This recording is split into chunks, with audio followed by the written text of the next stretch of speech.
We start in Liverpool, where 54-year-old Paul Doyle has pleaded guilty to all the criminal charges over the incident in which a car ploughed into a crowd of Liverpool fans during their Premier League title victory parade in May. This was Doyle arriving at court this morning. The police said the former Royal Marine injured 134 people in the incident. That includes children and babies. He'll be sentenced next month.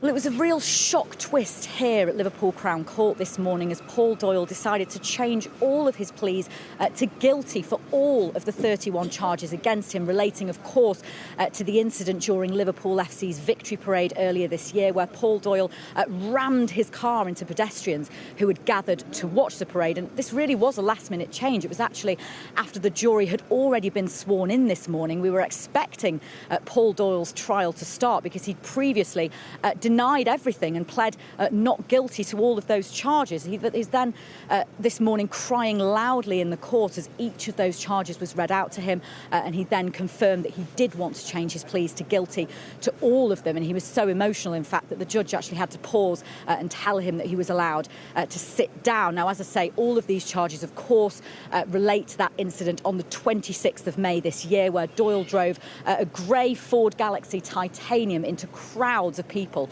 in Liverpool city centre, and he'd driven through traffic cones on a closed street. He was tailgating an ambulance, and he then began deliberately mowing down pedestrians with his car. 134 people were injured, some of them children, some of whom were actually trapped underneath his car. And there's very distressing video footage from the time where you can see people being thrown up into the air as Doyle hits them with his car. He has now admitted those 31 charges, all of them, which were against 29 victims, the youngest of whom was just 6 months old, a baby boy called Teddy Eveson. And those charges include several charges of causing grievous bodily harm with intent, several more charges of attempted grievous bodily harm with intent, and also dangerous driving. Outside court here earlier, the Crown Prosecution Service called it an act of calculated violence. They said Doyle was agitated by the crowds, and he made the decision to put people's lives at risk by forcing his way through, while the police said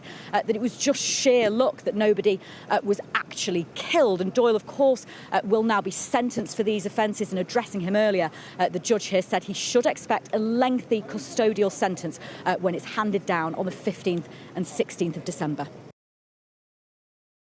The Crown Prosecution Service put out this picture of him on X today. Sarah Hammond, the Chief Crown Prosecutor for Merseyside and Cheshire, spoke outside the court. By entering guilty pleas, Doyle has finally accepted that he intentionally drove into crowds of innocent people during Liverpool FC's victory parade. Dashcam footage from Doyle's vehicle shows that as he approached Dale Street and Water Street, he became increasingly agitated by the crowds.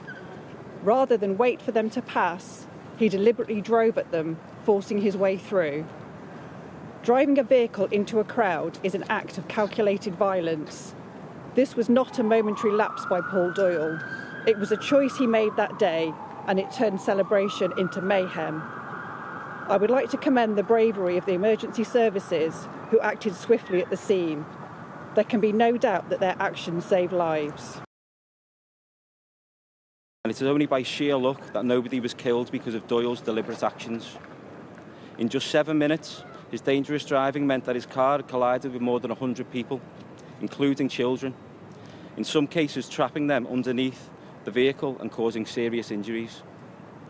The exceptional work of the emergency services, including police, Merseyside Fire and Rescue Service, the North West Ambulance Service and His Majesty's Coast Guard, should be recognised as they came to the aid of victims, extracting 4 people from underneath Doyle's car and treating a number of others. We know that a lot of people are still recovering from the injuries they suffered on that day, and our thoughts remain with them and those who continue to be affected.